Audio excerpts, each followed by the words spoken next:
Welcome to episode 9 on the Schoolhouse series. This is automations, and the intent of this video is to understand how to move sound over time with different effects. Today's course overview will be going over the mapping for automations themselves, drawing them in, and then some macros and modulations. All right, let's understand what mapping is. So I copy and pasted the base group for this episode down here, and this first half is going to be a little fake out, and then it's going to drop right here. And we're going to go on the group, and we're going to add some effects because we're going to make a new effect rack, right? So that's what we did yesterday with that glue processing, this rack that we made. We're essentially making another one of these, but rather than actually just changing how the sound, like rather than beefing up the sound, I should say, we're just going to be creating effects that are going to move it around to create tension and stuff like that. So the first thing I'm going to add is an auto filter, and then I'm going to add an endless smile, which is a third-party plugin. It is a reverb, and it looks like this. It's very, very nice, and I suggest that you get it. It does cost money. I don't remember how much, but it has this little funny character when you turn it up. He just is animated. It's cool. So there's only one parameter in here. It's the intensity knob. So if I play and turn it up, it washes things out like that. So what we're going to do is we're going to highlight both effects and do Command G to group them. And on the far left side of your groups, there are 4 icons on like the top left of it. And if you click the very top one, it opens up the macro knobs for this group that we made. And I'm going to go to the auto filter, and I'm actually going to click this second shape down here, which is now a high pass. So when I play and turn this knob, it does that. So what I'm going to do is right click that frequency knob and map to macro 1.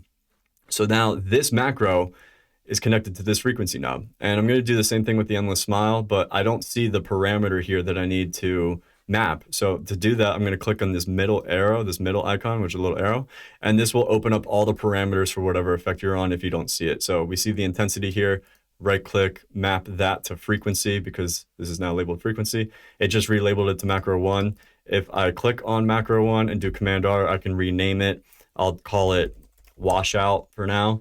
And then that's that. So that's how you map parameters of effects to a macro. And if I turn this as I play,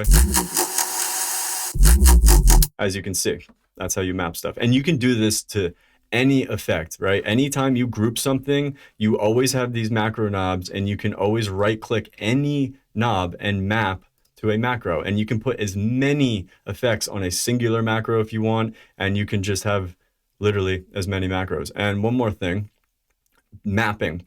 So if we click on this map button on the group, it shows you the matrix essentially of all of the routings, okay? And say I only want the auto filter frequency to go to 5,000 hertz. Right here it says min and max. So when the macro is at 0, the auto filter is at 26 hertz. When the macro is at 100%, it goes all the way up to 19.9 kilohertz, right? And say I want it to stop, like, I don't know, at 5,000 hertz, I can just type it in there. And then when I turn this to 100%, you see it's not going up all the way. I can even like click and scroll this down to be like more exact. As you can see, the auto filter on the bottom left is now moving because I'm determining what the max value is for that macro while this macro is at 100%. So say I want it to stop at halfway, well, it's right there. And if I turn this up, it stops halfway like so. Cool. I'm just going to leave it at max for now. There's another thing you can do here is you can right click on the entire lane and invert range, and it will just flip it upside down.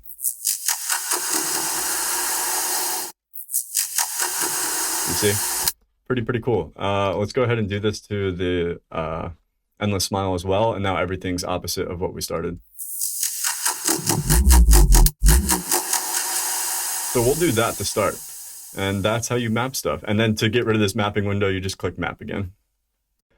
All right, the next thing we're going to get into is automations, and it's going to be immediately building off of everything we just did. So we have our washout macro with our parameters set. And if we right click that macro and click show automation, we can draw in a shape like an LFO shape. If you remember from Serum, how you can have an LFO modulate something over time. Well, we can do that with an automation here. So this is the automation lane for the group that we're on. And as you can see, it looks different than the original arrangement view. Another way to get into automation view is with this little diagonal line here next to the lock button. If I click that, we're in basic arrangement. If I click this, we see all the automations. Okay, so what I'm gonna do is click a dot at the beginning of the fake out and click a dot at the end. And then I'm gonna click one in the middle. I'm gonna drag this middle one all the way up and then move it over here. So we get a ramp like this. Now, if I play, the washout knob, this macro, is gonna follow this direction. I'm actually gonna do it the opposite direction. And let's listen to this. See, now we've just created a very basic minimal effect to wash sounds in and fade them in and out. And we can put as many effects in here as we want and keep mapping them to macros and drawing in shapes. So let's say we want to throw in a frequency shifter as well. What the heck? Oh, it's called shifter, sorry. Let me throw a shifter at the end of this rack, and then I'll just change it to frequency here. And let's say I want to look at this shape as well, but draw in a new automation on the group like header here. On the bottom right's a plus sign. If I click that, it makes a new automation lane up here, as you can see. So if I right click the fine knob on the frequency, it's now putting a automation lane here for just that frequency knob, right? So we can just draw in a different shape. See what this sounds like. Okay, let's try the opposite direction to hear it more. As you can see. So this is how we can have multiple automation lanes and see multiple shapes.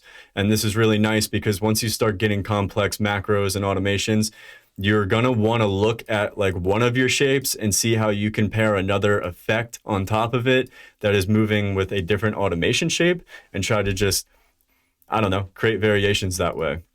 Very, very handy. Another thing is this lock button on the top right of the automation thing. Right now, these automations are locked in place. So if I were to collapse this, get out of automation view, and if I were to duplicate all of this over to the right again and look at the automation, it stayed. But if I unlock this and then I duplicate everything over again, go back to automation lane, see how it just copy and pasted the automations over here?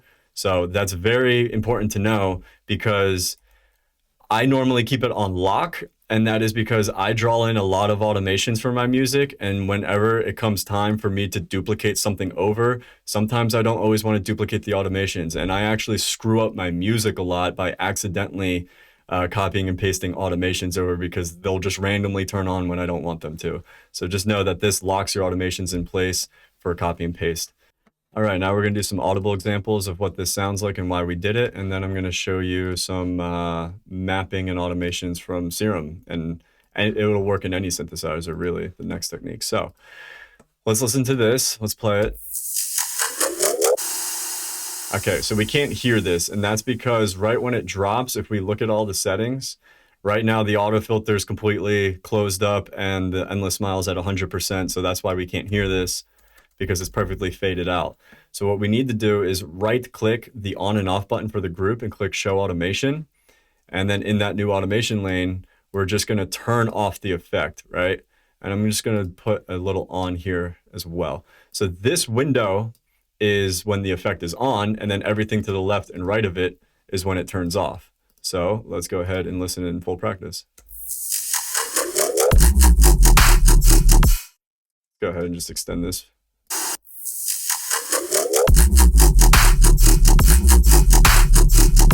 As you can see, we've now created a variation for our fake out, whereas like before, if we don't have this,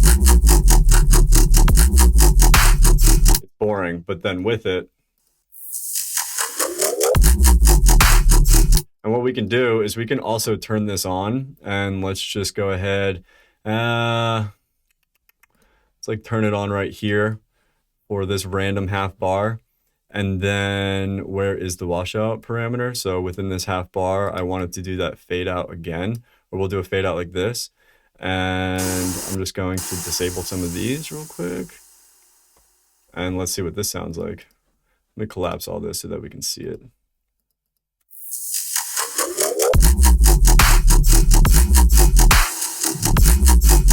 As you can see, rough example, but you can create variations in your music by creating these effects and just drawing in an automation randomly and maybe cutting some stuff out so it blends better. I'll go ahead and put these back. So yeah, that's that. Now, the next thing that we can do is, let's say we want to modulate our sub with an automation from Serum. And you'll probably be doing this a lot once you learn. So if we open up Serum and I go to the matrix, what I'm going to do is I'm going to click and drag this macro onto this third source box. The destination is then going to be master tune, global master tune. And I want this macro to go up 12 semitones at its max. Okay, move this over here. Now on the bottom left part of Serum, I'm going to click configure and I'm going to click this knob. And it's already mapped here. It's called macro 1, as you can see. So if we click configure again, it disables the mapping effect, or the mapping view, or whatever it is. And then if we right click macro 1 here, we can now draw in an automation for our pitch, which we will do down here. So the pitch will rise up 12 semitones all together with the washout and then drop. Can't really hear it that well because of the auto filter, so let's just go ahead and jump it over here for an example. Let's say I want to pitch shift this down for like, I don't know, what is this, 2 bars, like super dramatically. Let's listen. Oh. I'm going to turn off the group thing that we made because it's just clashing right now. Okay, so now we can hear it. As you can see, the pitch is changing over time. And what's nice about modulating your pitch with a sub is like we can just draw in shapes like this. We already have a pitch modulation LFO in that patch, if you remember. So this might not sound good, but when you draw in these little like high peaks, or these like kind of like medium high peaks that drop down really dramatically, it can create a pumping action. It sounds a little weird right now because of that automation that we had from before, or the modulation thing.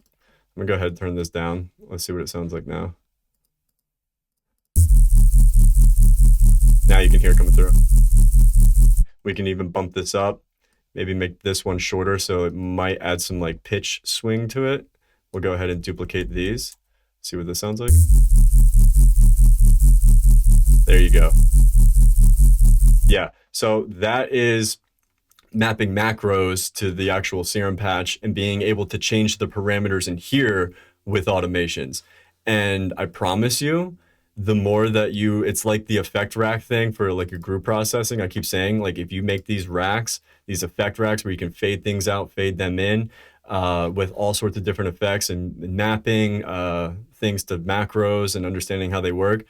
If you start to fine tune this more and more, you are literally going to be the puppet master of sound, because your sounds aren't static. You're moving them around, you're fading them out, you can pan them left and right. And like, don't get hung up that you just need to use washout effects, things like auto filters and reverbs. You can even take an overdrive. I use this quite a bit, and we can map this filter to something so that like it starts small. Let's go ahead and do this, and then it will open up nice, crunchy, and distorted. So I'm just going to quickly draw these in just to show you that an overdrive, for example, can be used to create tension. We'll do a dry wet automation as well. We'll do something like this. This might be really loud, but we'll see. We'll adjust the tone to make it really bright as it rises up. I don't want any dynamics. And then we'll even move where the frequencies go. So we'll start low and then come high. So yeah, this is a distortion on the fake out. Oh, I have to turn it off at the drop because it's ruining the surprise. So yeah, now listen, this is just the overdrive doing the fake out. As you can see. Now that's not fine tuned, but trying to show you that like you can do this with any single effect. So have fun with it. So I am a huge fan of automations. I use them all the time. And like I said, if you get really good at it, you become the puppet master of sound. Today we went over how to map things to macros so that you can consolidate a bunch of knobs to one effect if you want, and understanding automations by right-clicking any knob, click show automation, and then you can draw in a shape so that the knob turns to that shape. And then the last thing was how to draw automations for like Serum. And if you're trying to figure out where a parameter is to map, if you don't see it like on the effect chain or whatever, know that there's like some down arrow or like an arrow pointing to the right on the header of that icon. When you click it, it'll open up all of the parameters for that effect, and then you can right click them and map it or show automation. So yeah, big fan of automations. I think the next video we're going to get into is reverbs and understanding how to tame a reverb properly and fit a sound into a reverb, or to fit reverb around a sound. So thank you for watching. I'll catch you over in the next video.